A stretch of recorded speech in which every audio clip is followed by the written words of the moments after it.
Bible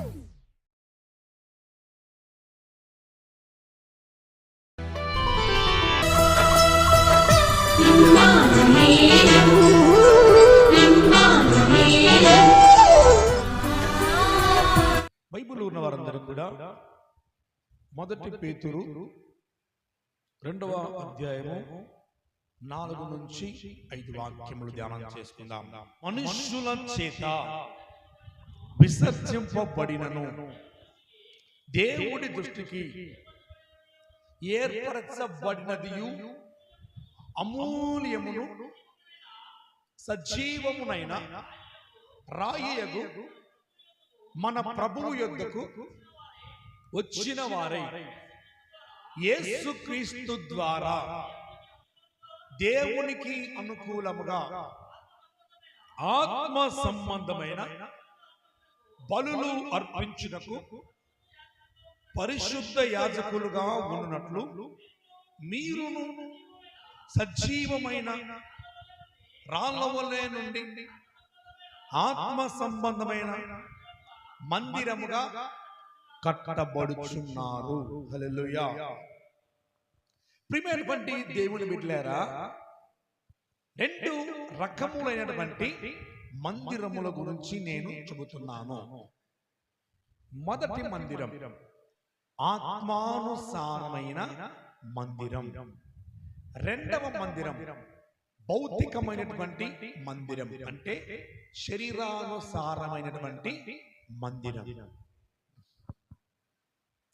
మొదటిది ఆత్మానుసారమైన మందిరం, 2వది అక్షరానుసారమైనటువంటి మందిరం. అంటే భౌతికమైనటువంటి మందిరం, శరీరానుసారమైనటువంటి మందిరం. అక్షరానుసారమైన మందిరం అనగా మనము కూర్చొని ఆరాధిస్తూ ఉన్నటువంటి మందిరం.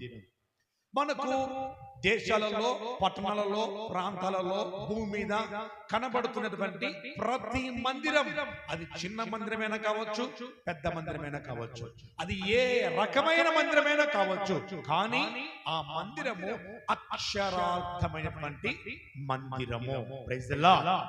అక్షరార్థమైనటువంటి మందిరం. ఈ 2 రకాలైనటువంటి మందిరాల గురించి నేను చెబుతున్నాను. అయితే గమనించండి బిడ్డారా, ఈ 2 రకాల మందిరములను ఎవరు కోరుకున్నారు? ఈ 2 రకాల మందిరములను ఒకసారి చూద్దాం. నిర్గమకాండము 25వ అధ్యాయము 8, 9 వాక్యములను మనం ధ్యానం చేసుకుందాం.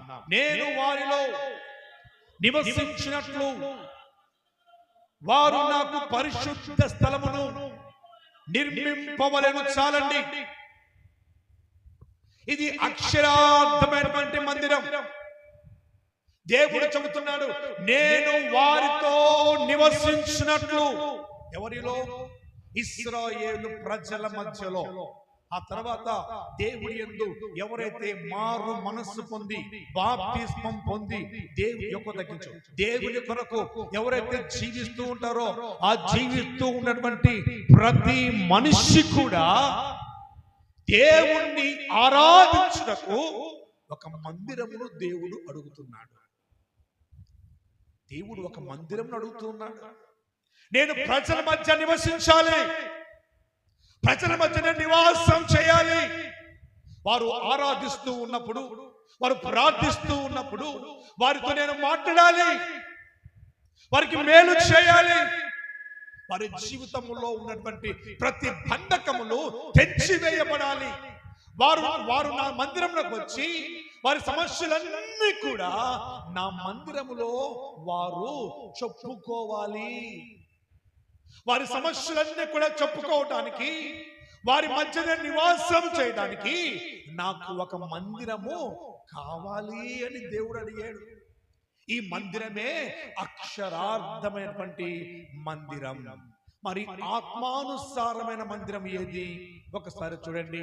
కొరింథీయులకు రాసినటువంటి మొదటి పత్రిక 3వ అధ్యాయము 16వ వాక్యమును ధ్యానం చేసుకుందాం. మీరు దేవుడి ఆలయమై ఉన్నారనియు దేవుడి ఆత్మ మీలో నివసించుచున్నాడనియు మీరు ఎరుగరా? ఎవడైనను దేవుడి ఆలయమును పాడు చేసిన ఎడల దేవుడు వానిని పాడు చేయను. హల్లెలూయా. చాలు చాలు చాలు చాలు.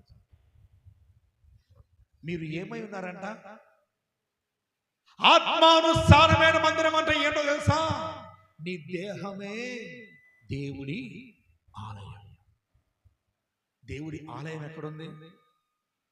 నీ దేహమే దేవుడి ఆలయం ఉంది. దేవుడి ఆలయమును జాగ్రత్తగా నువ్వు చూసుకోవాలి. దేవుడి ఆలయమును పాడు చేయకూడదు.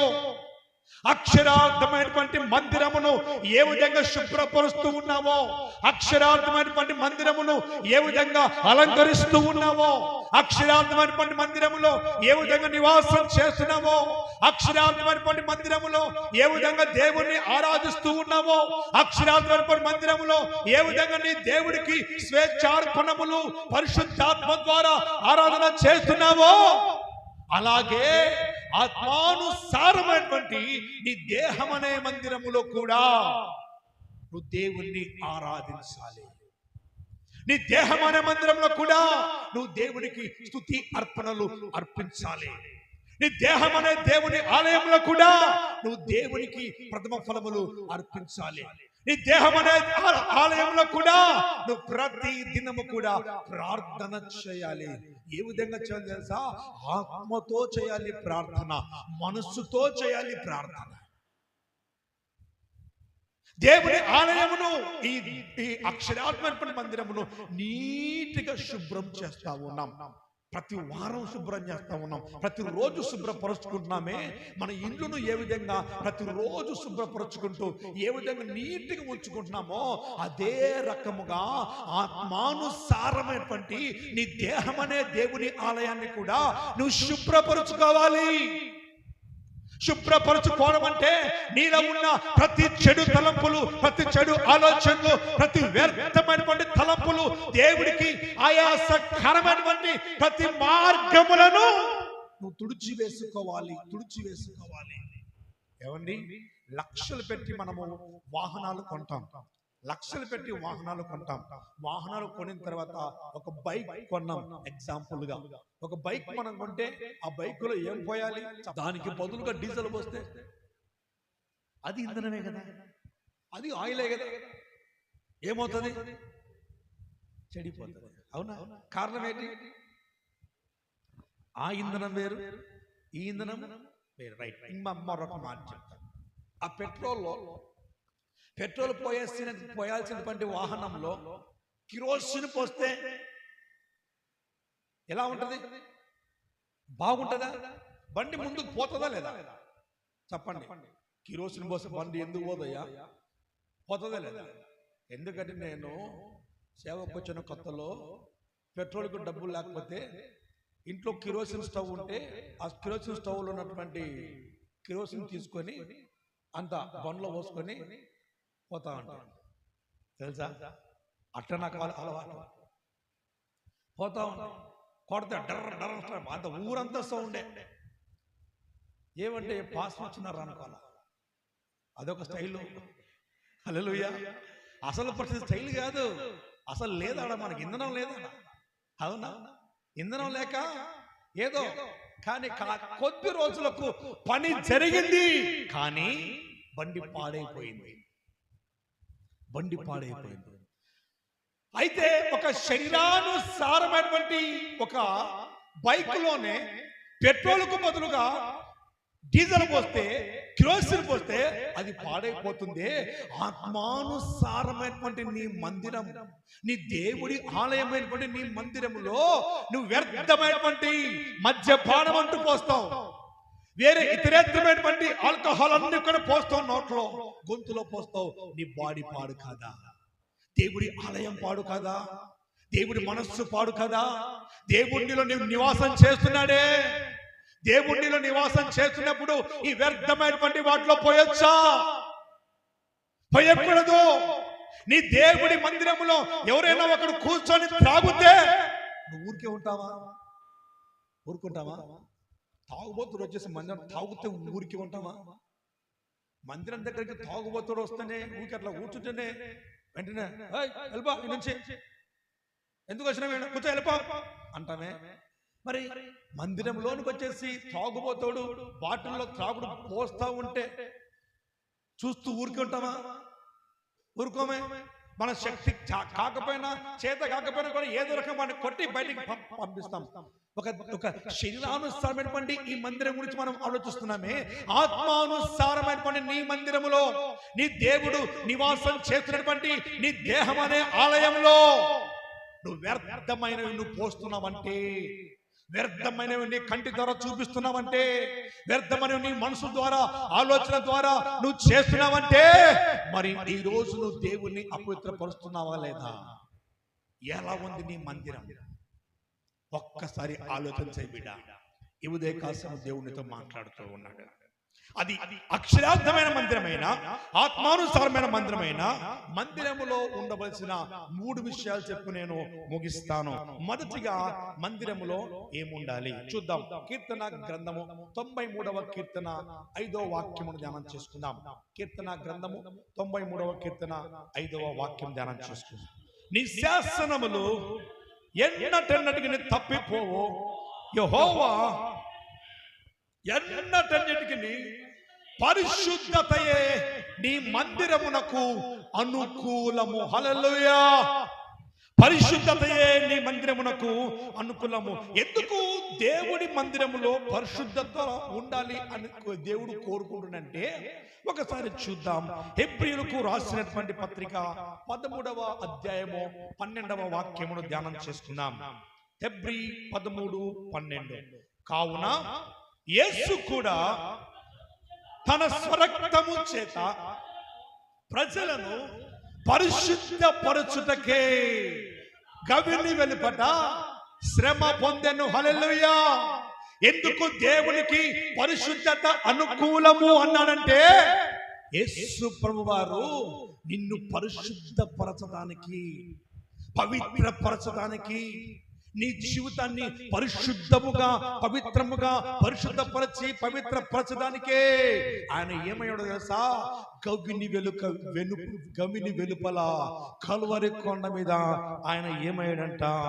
మన కొరకు శ్రమ పొందెను. హల్లెలూయా. దేని కొరకు? నిన్ను పరిశుద్ధపరచడానికి, నిన్ను పవిత్రపరచడానికి, పాపములో శాపములో మరణములో కొట్టుమిట్టాడుతున్నటువంటి మన జీవితాన్ని ఆయన పరిశుద్ధపరచడానికి నీ కొరకు నా కొరకు ఆయన తన యవ్వన రక్తమును గవిని వెలుపట చిందించాడు. ఎందుకొరకు చిందించాడు? దేని కొరకు చిందించాడు? నువ్వు పరిశుద్ధంగా జీవిస్తావని. ఒకప్పుడు ఎవరు? నువ్వు ఒక పాపివి. నీవు నేను పాపులము. పాపము చేత కొట్టిపెట్టాడుతున్న మన జీవితము. అయితే దేవుడు పరిశుద్ధపరచాడంట. మనల్ని పరిశుద్ధపరచాడు. ఎలా పరిశుద్ధపరచాడంటే ఆయన తన స్వరక్తము చేత ఏం చేశాడంట? గవిని వెలుపల శ్రమ పొందాడంట. హల్లెలూయా. ఈ వాక్యం ఉంటున్నప్పుడు యుద్ధం బిడ్డలారా, నీవు దేవుని కొరకు పరిశుద్ధముగా జీవించాలన్నది దేవునికి ఇష్టమైనది. ఆయన అదే కోరుకుంటున్నాడు. ఎందుకు ఆయన శ్రమ పొందాడంటే ఆయన నిన్ను ఎలా ఉండమని కోరుకుంటున్నాడు అంటే 1వ పేతురు 1వ అధ్యాయము 14వ వాక్యమును మీరు ధ్యానించండి. నేను పరిశుద్ధులై ఉన్నాను కనుక మీరును పాపులై ఉండనని దేవుడు చెప్పలా. నేను పరిశుద్ధులను కనుక మీరు కూడా పరిశుద్ధులుగా ఉండాలి. ఎలా ఉండాలయ్యా? పరిశుద్ధులుగా ఉండాలి. కంటితోనైనను, కాలుతోనైనను, చేతులతోనైనను, చూపుతోనైనను, నడకతోనైనను, పడకతోనైనను పాపము చేయకూడదు. కారణం ఏంటి? 139వ కీర్తన 1 నుంచి 3 వాక్యాలు బిగ్గరగా చదివితే అక్కడ చక్కగా రాయబడి ఉంది. 139వ కీర్తన 1 నుంచి 3 వాక్యాలు. యెహోవా, నీవు నన్ను పరిశోధించి తెలుసుకొని ఉన్నావు. నేను కూర్చుంట, నేను లేచుట నీకు తెలియను. నాకు తలంపు పుట్టక మునిపే నీవు నా మనసును గ్రహించి ఉన్నావు. నా నడకను, నా పడకను నీవు పరిశీలన చేసుకొని ఉన్నావు. నా చర్యలన్నిటినీ బాగుగా తెలుసుకొని ఉన్నావు. యెహోవా మాట నా నాలుకకు రాకమునిపే అది నీకు పూర్తిగా తెలిసి ఉన్నది. Praise the lord. నీ మాట దేవునికి తెలుసు, నీ నడక దేవునికి తెలుసు, నీ పడక దేవునికి తెలుసు. నువ్వు ఎక్కడ కూర్చుంటున్నావో, ఎక్కడ లేస్తున్నావో, ఎక్కడ ఏం చేస్తున్నావో, ఎలా బ్రతుకుతున్నావో ఎవరికి తెలుసు? దేవుడికి తెలుసు. అందుకే ఆయన అంటున్నాడు, నేను నా జీవితంలో పరిశుద్ధుడిగా ఉన్నాను, నేను పరిశుద్ధులను గనుక మీరును పరిశుద్ధులై ఉండండి. పరిశుద్ధులై ఉండటం వలన కలుగుతున్నటువంటి 5 లాభములు, పరిశుద్ధత కలిగి ఉండటం వలన కలుగుతున్నటువంటి 5 లాభములు ఏంటో నేను చెప్పి మరింత ముందుకెళ్తాను. మొదటిగా, దేవుడి మందిరములో అనగా అక్షరార్థమైనటువంటి మందిరం కావచ్చు, ఆత్మానుసారమైన మందిరం కావచ్చు, ఈ 2 మందిరాలలో మొదట ఉండవలసింది ఏంటి? పరిశుద్ధత. అనండి ఒకసారి, పరిశుద్ధత. పరిశుద్ధత కలిగి ఉండాలి. పరిశుద్ధత కలిగి ఉండాలి అనేది చెబుతావు కదా అయ్యగారు. నేను పరిశుద్ధత కలిగి ఉంటే నాకు వచ్చే లాభం ఏంటి? డౌట్, మనకు వచ్చే డౌట్. పరిశుద్ధత కలిగి ఉన్నావు కదా అయ్యగారు, మరి పరిశుద్ధత కలిగి ఉంటే వచ్చే లాభం ఏంటి? నాకేంటంటే లాభము చెబుతాను, తీసుకోండి. 5 మాటలు తీసుకోండి. నువ్వు పరిశుద్ధంగా ఉంటే నీకు వచ్చే 5 లాభాలు తీసుకోండి. మొదటి లాభం చూద్దాం. హెబ్రీ పత్రిక 12వ అధ్యాయం 14వ వాక్యం ధ్యానించండి. అందరితో సమాధానమును పరిశుద్ధతయు కలిగి ఉండుటకు ప్రయత్నించండి. పరిశుద్ధత లేకుండా ఎవడును ప్రభుని చూడడు. హల్లెలూయా. మొదటిగా నీవు పరిశుద్ధత కలిగి ఉంటే నీకొచ్చే మొదటి లాభం, ఫస్ట్ బెనిఫిట్ ఏంటో తెలుసా? నీవు ప్రభుని చూస్తావు. ఆమేన్, హల్లెలూయా. పరిశుద్ధత లేకుండా నేను ప్రభుని చూస్తాను, నేను ప్రార్థన చేస్తున్నాను, దశమ భాగాలు ఇస్తున్నాను, కానుకలు ఇస్తున్నాను, అలా ఉంటున్నాను, పాటలు పాడుతున్నాను, వాయిద్యములు వాయిస్తూ ఉన్నాను, అన్ని విధాలుగా నేను చేస్తున్నాను. ఇక నాకేంటి? లోకంలో ఉన్న విధంగా నేను బ్రతుకుతాను, లోకంలో ఉన్న విధంగా నేను జీవిస్తాను. దేవుడి మందిరానికి వచ్చినప్పుడు మాత్రమే పైకి భక్తి వేసుకొని నేను చక్కగా కూర్చొని తెల్లని బట్టలు వేసుకొని అందరికంటే ముందుగా కూర్చొని అందరికంటే ముందుగా నేను ఉండి అందరి వల్ల నేను ఉంటాను. అందరు నన్ను ఎలా చూడాలి? వీడు పరిశుద్ధుడు, లేదు ఈమె పరిశుద్ధురాలు అని చూడాలి అంటే కుదరదు. పైకి భక్తి వేసుకొని లోపట నీ హృదయంలో పాపము ఏలుబడి చేస్తుందేమో, జాగ్రత్త. పరిశుద్ధత లేకుండా నువ్వు దేవుణ్ణి చూడలేవు, దేవుణ్ణి చూడలేవు. దేవుడు మాట్లాడుతూ ఉన్నాడు, పరిశుద్ధత లేకుండా ఎవడును ప్రభుని చూడడు. మొట్టమొదటిగా పరిశుద్ధత కలిగి ఉంటే, పరిశుద్ధత కలిగి ఉంటే ఎవరిని చూస్తావు? చెప్పాలి, ప్రభుని చూస్తావు. దేవుణ్ణి చూసే కనులను కలిగి ఉంటావు పరిశుద్ధత కలిగి ఉంటే. పరిశుద్ధత లేకపోతే నువ్వు ఎంత భక్తి చేసినా వ్యర్థం. పరిశుద్ధత లేకపోతే నువ్వు ఎంత ప్రవణ చేసినా వ్యర్థం, ఎన్ని ఉపవాసాలు చేసినా వ్యర్థం, ఎంత నువ్వు యాజకత్వం చేసినా కూడా వ్యర్థం. కారణం ఏంటి? పరిశుద్ధత లేదు కనుక. మొదటిగా పరిశుద్ధత ఉంటే దేవుణ్ణి చూస్తావు. రెండవదిగా పరిశుద్ధత కలిగి ఉంటే ఏమవుతుంది? ప్రకటన గ్రంథం 22వ అధ్యాయము 21వ వాక్యము ధ్యానం చేసుకుందాం.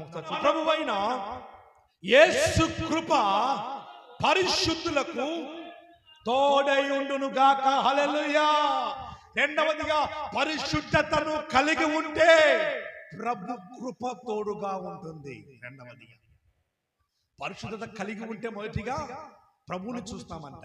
ప్రభువును చూచినటువంటి వారికి, ప్రభువుతో నడిచినటువంటి వారికి, ప్రభువును కలిగి ఉన్నటువంటి వారికి ఏమి తోడుగా ఉండాలి? ఏమి తోడుగా ఉండాలి? కృప తోడుగా ఉండాలి. చెప్పండి అందరూ, కృప తోడుగా ఉండాలి.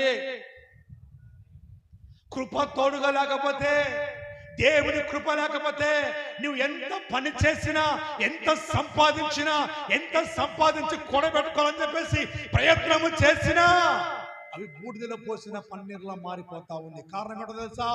కృప తోడుగా లేదు కనుక. దేవుడు ఇదిగో దేవుడు అయినటువంటి యెహోవాతో మోసే అంటాడు, అయ్యా నీవు నీ సన్నిధి మాతో కూడా రాని ఎడల మేము అడుగు కూడా వేయము అనేసి దేవుడికి చెప్పాడు. Praise the lord. నీ సన్నిధి నాకు తోడుగా రావాలి, నువ్వు మాతో కూడా రాకపోతే మాకు వద్దు, ఈ ప్రయాణమే వద్దు ప్రభువా అంటాడు మోసే. నువ్వు రాకపోతే మాకు వద్దు ప్రభువా. దేవుడు రాకపోతే మనం వెళ్ళలేము, దాటలేము. ప్రభువా నువ్వు రా అంటున్నాడు మోసే. దేవుని కృప తోడుగా లేకపోతే మనం ఏమి కూడా చేయలేము. అపోస్తలుడైన పౌలు అంటాడు, అయ్యా నా శరీరంలో నా దేహమునందు ఒక ముళ్ళు ఉంది, ఒక ముళ్ళు ఉంది ప్రభువా, ఆ ముళ్ళును తీసేయనైనా.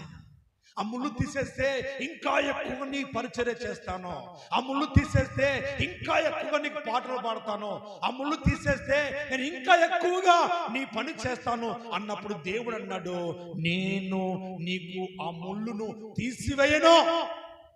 ఎందుకు తీసేవు ప్రభువా? అందుకు నా కృప నీకు చాలును అన్నాడు. Praise the Lord. హల్లెలూయా. నా కృప నీకు చాలును. ఎందుకయ్యా కృప చాలంటున్నా? ముళ్ళు కదా ప్రభువా, నేను భరించలేకపోతున్నాను.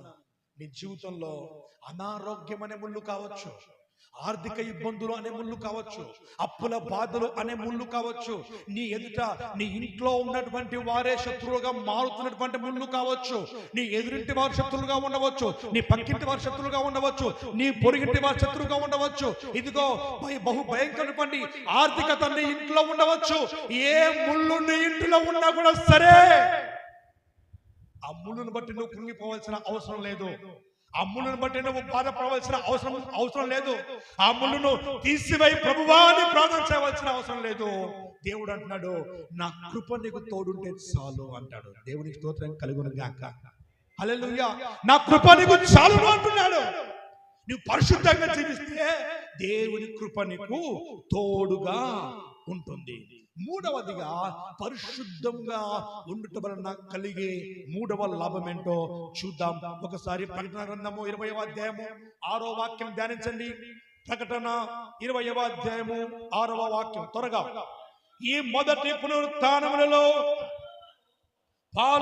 పాలు గలవారు ధన్యులను, పరిశుద్ధులనై ఉందురు. హల్లెలూయా. నీవు పరిశుద్ధత కలిగి జీవిస్తే అక్షరార్థమైన మందిరంలో కావచ్చు, ఆత్మానుసారమైన మందిరంలో కావచ్చు, నీవు పరిశుద్ధముగా జీవిస్తే మొదటి పునరుత్థానములో పాలు పంపులు పొందుకుంటావు. Praise the lord. మొదటి పునరుత్థానం అంటే దేవుడు రాజులకు రాజుగా, ప్రభువులకు ప్రభువుగా, దేవతలకు దేవుడిగా, యూదా గోత్రపు సింహముగా నీ దేవుడు వస్తూ ఉన్నప్పుడు ఆయన ఎదుర్కొనే మొదటి గుంపులో నువ్వు పరిశుద్ధంగా జీవిస్తే నువ్వు సిద్ధముగా ఉంటావు. నువ్వు పరిశుద్ధురాలిగా జీవించకపోతే ఆ మొదటి పునరుత్థానంలో నీకు పాలు పంపులు లేదు. మొదటి పునరుత్థానంలో పరిశుద్ధులు ఎత్తబడతారు. ఆ పరిశుద్ధులు ఎత్తబడే ఆ గుంపులో నీవు ఉండాలంటే ఏం చేయాలో తెలుసా? పరిశుద్ధముగా జీవించాలి. నువ్వు పరిశుద్ధముగా జీవిస్తే మొదటి పునరుత్థానములో పాలు పంపులు పొందుకుంటావు. మూడవదిగా పరిశుద్ధముగా జీవిస్తే మొదటి పునరుత్థానములో పాలు పంపులు. నాలుగవదిగా చూద్దాము, పరిశుద్ధులు ఏం చేస్తారు. దానియేలు గ్రంథము 7వ అధ్యాయము 22వ వాక్యములో మనం చూసినప్పుడు ఒకసారి చూద్దాం. దానియేలు 7:22. సమయము వచ్చినప్పుడు పరిశుద్ధులు రాజ్యము ఏలుదురు. హల్లెలూయా. సమయము వచ్చినప్పుడు అంటే ఏ సమయము?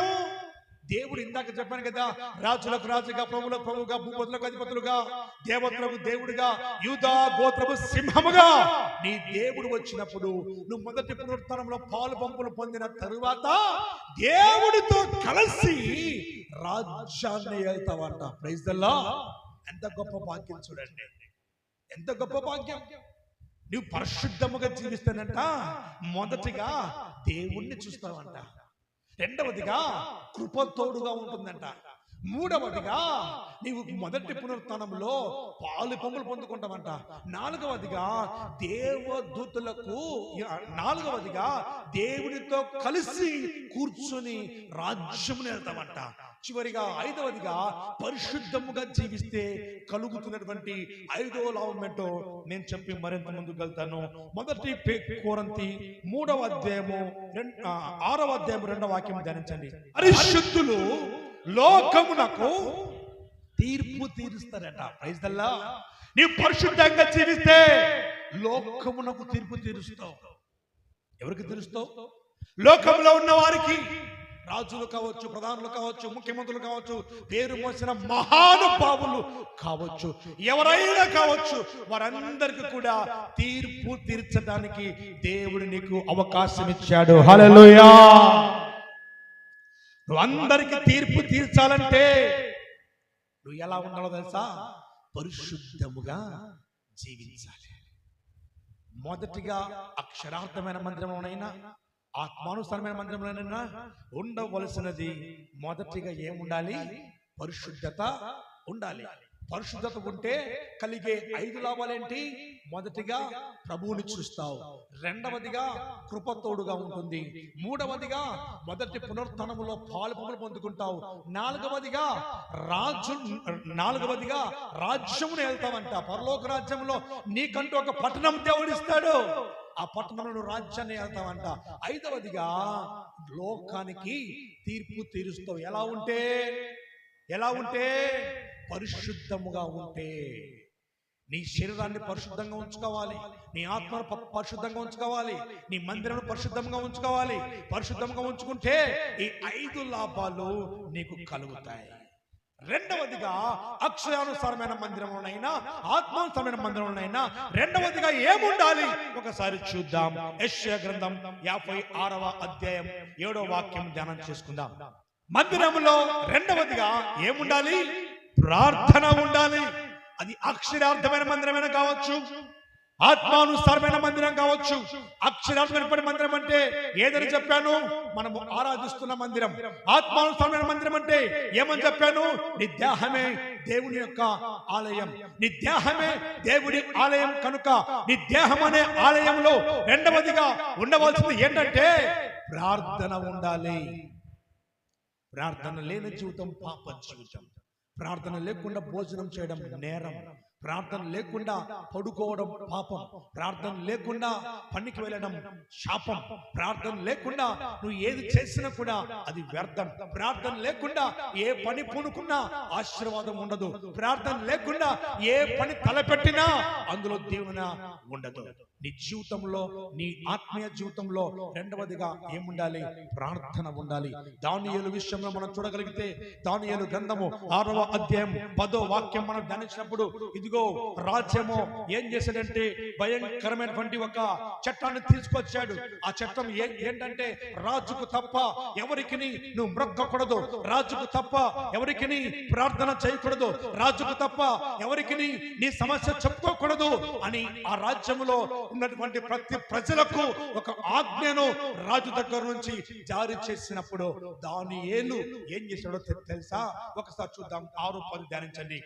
రాజ్యము శాస్త్రాన్ని ఫామ్ చేశాడు, ఒక ఆజ్ఞ ఇచ్చాడు. ఏమని?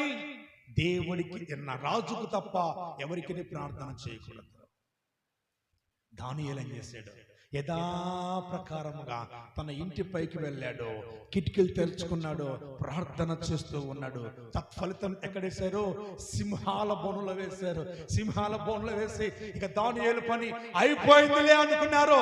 కానీ సింహాల బోనులో దానియేలు వేస్తే దానియేలు కంటే కూడా దేవుడు దేవదూతలను ఆ సింహాల బోనులోనికి పంపించగలిగాడు. హల్లెలూయా. కారణం ఏంటి? ప్రార్థన పరిస్థితులను మారుస్తా ఉంది. దానియేలును సింహాల బోనులో వేస్తే దానియేలు చేసిన ప్రార్థన వ్యర్థము కాలేదు. దేవుడు దేన్నైనా దాటిపోతాడేమో కానీ నీవు కార్చే కన్నీటి ప్రార్థనను దేవుడు దాటిపోడు. ఆ ప్రార్థన తప్పకుండా నిన్ను కాపాడుతా ఉంది. ఎలా కాపాడుతా ఉంది? 23వ వాక్యం మనం చూడగలిగితే దానియేలు గ్రంథము 6వ అధ్యాయము 23వ వాక్యం అక్కడ దేవుడు అంటే అక్కడ రాయబడిన మాట, అతడు దేవుడి యందు భయభక్తులు కలిగి ఉన్నందున అతనికి ఏ హానియు కలుగలేదు. నువ్వు దేవుడి యందు భయభక్తులు కలిగి ఉన్నట్లయితే, దేవుడి సన్నిధానంలో భయభక్తులు కలిగి జీవించినట్లయితే, నీ జీవితంలో ప్రార్థనను అలవాటు చేసుకుంటే, ఏ పరిస్థితి వచ్చినా, ఏ బాధ వచ్చినా, ఏ ఇబ్బంది వచ్చినా, ఏ కష్టం వచ్చినా, ప్రార్థనకు నీవు అలవాటు పడితే ఏది కూడా ఎన్నడూ కూడా నీకు హాని చెయ్యదు. హల్లెలూయా, హల్లెలూయా. హాని చేయదు.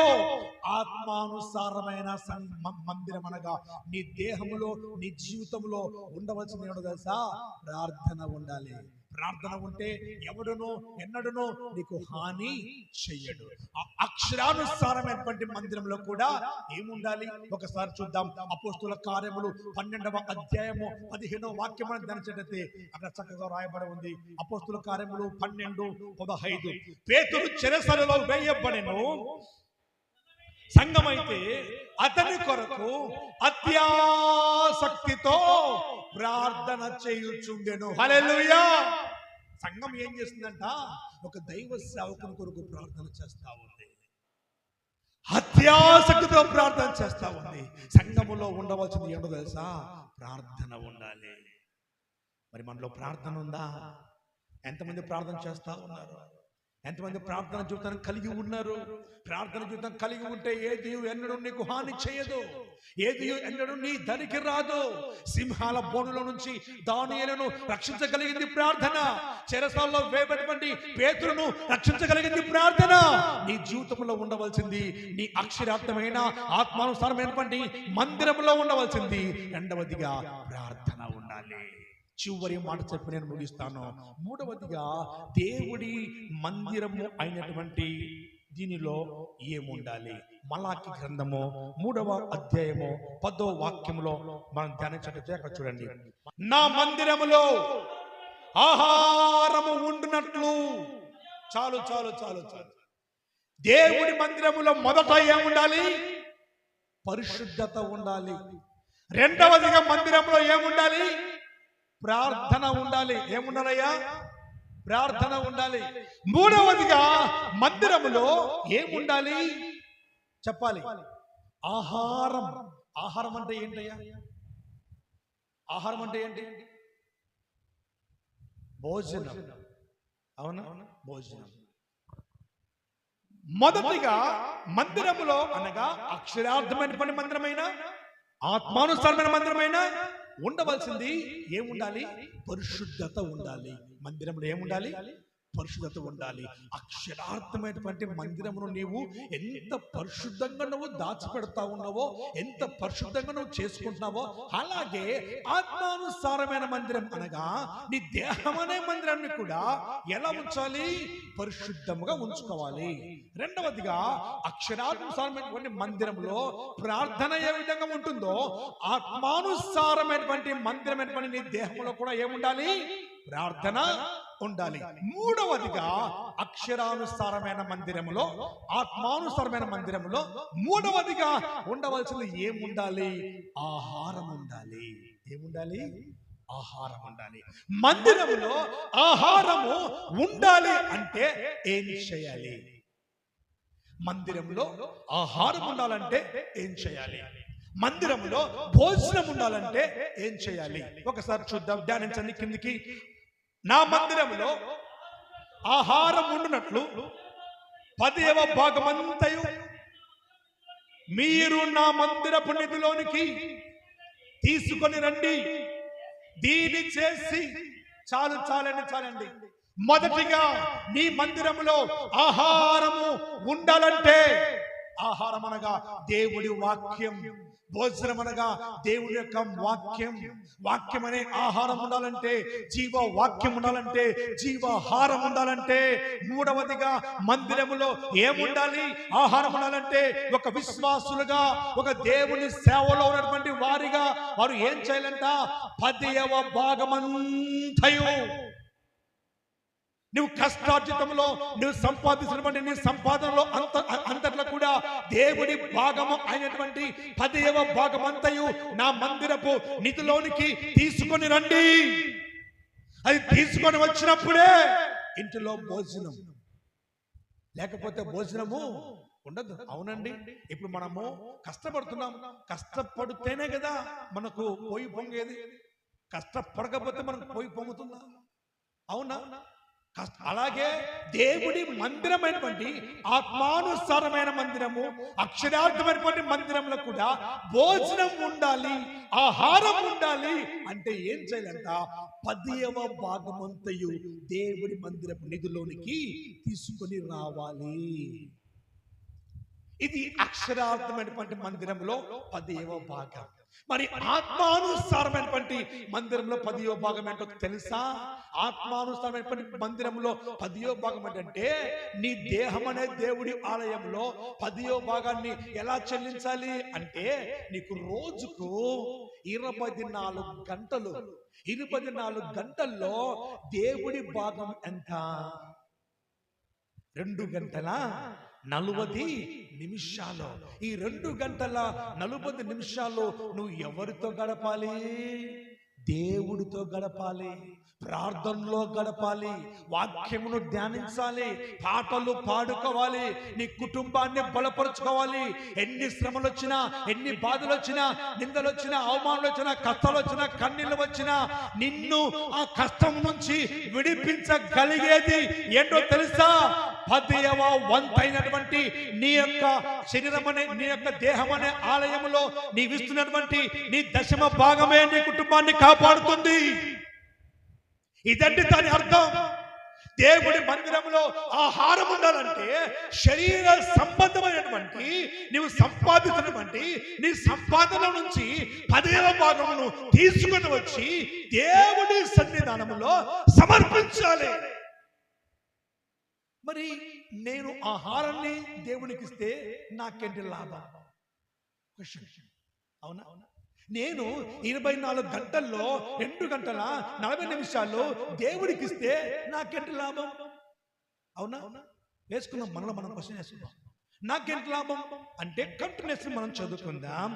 దీని చేసి ఏమి చేసి? మొదటిగా నీవు సంపాదించినటువంటి సంపాదనలో నుంచి దేవుడి భాగమైనటువంటి 10వ భాగమును అనగా 10వ వంతును దేవుడి మందిరపు నిధిలోనికి తీసుకొని వచ్చి నీవు సమర్పించి, రెండవదిగా నీ అక్షరార్థమైనటువంటి మందిరములో 24 గంటల్లో నుంచి 2 గంటల 40 నిమిషాలు నువ్వు దేవుడి సన్నిధానంలో గడిపి దీని చేసి, మీరు నన్ను శోధించిన ఎడల ఆకాశపు వాక్యములను విప్పి పట్టచలనంత విస్తారముగా దీవెనలను కుమ్మరించెదను సెలవిచ్చుచున్నాడు. హల్లెలూయా. ఏం చేయాలంట?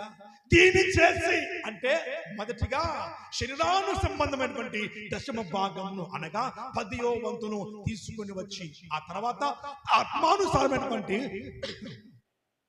2 గంటల 40 నిమిషాలు ప్రార్థనా సమయాన్ని నీ కుటుంబంతో గడిపి దీన్ని చేసి, మీరు నన్ను శోధిస్తే, ఎవరిని శోధిస్తే? దేవుణ్ణి శోధిస్తే అప్పుడు దేవుడు అంటాడు, ఆకాశపు వాక్యములను అప్పుడు విప్పుతాను. చప్పట్లు కొట్టి దేవుని మహిమపరచు. హల్లెలూయా. ఆకాశపు వాక్యములను దేవుడు ఎప్పుడు విప్పుతాడో తెలుసా?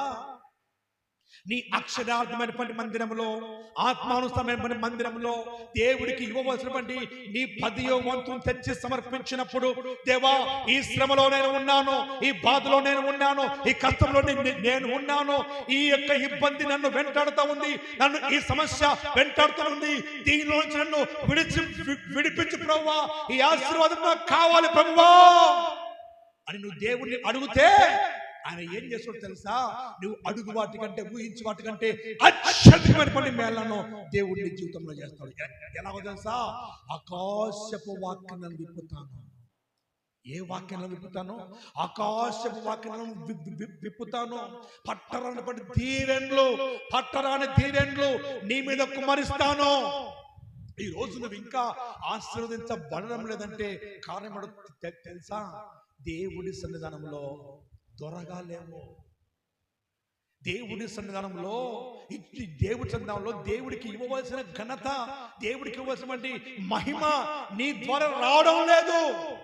నువ్వు అనొచ్చు, ఇది ఘనతనయ్యా, దేవుడికి దశంభాగం ఇస్తే ఘనతన, దేవుడికి 10వ వంతు ఇస్తే ఘనతన.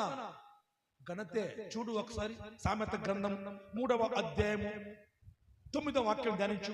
రాబడి అంతటిలో ప్రథమ ఫలమును నీ ఆస్తిలో భాగమునిచ్చి యెహోవాను ఘనపరచుము.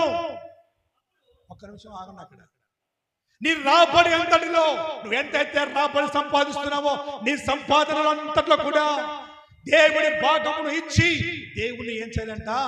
ఘనపరచుము. అప్పుడు ఎప్పుడు? ఇచ్చినప్పుడు, దేవుని ఘనపరిచినప్పుడు. అప్పుడు ఏమవుతుందంట? అప్పుడు నీ కొట్లలో ధాన్యము సమృద్ధిగా ఉండును, నీ గానుగలలో కొత్త ద్రాక్ష రసమును పైకి పొరలి పారును. హల్లెలూయా. నీ కొట్లలో ధాన్యము సమృద్ధిగా ఉండును. ధాన్యము అనగా నువ్వు తింటున్నటువంటి ధాన్యము, బియ్యం కావచ్చు, బ్యాళ్ళు కావచ్చు, ఎక్సెట్రా ఏదైనా కావచ్చు.